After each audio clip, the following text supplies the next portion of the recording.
দাদু কিন্তু মাংস সেই রান্না করে।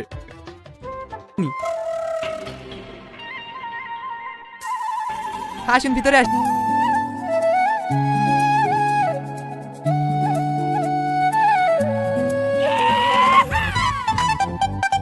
ও তো চাপিস নি, আগের লোকগুলোর মতন এরা বাড়ি ছেড়ে পালাবে। কি বলিস রোহন? হ্যাঁ হ্যাঁ। পুরি, তোর বাড়ি পছন্দ?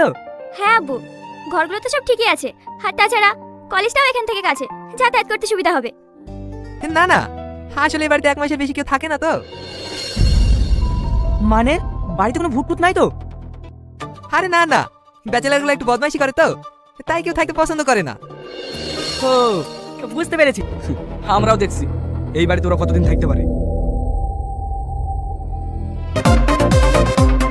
এত রাতে কেউ গান বাজায়? সমস্যা নাই বলেই তো আমরা সমস্যা সৃষ্টি করছি। আর এত রাতে কেউ গান বাজায় না বলে আমরা বাজাচ্ছি। দেখেন, আমার ঝামেলা করার মুড নেই, ভালো করে বলছি গানটা।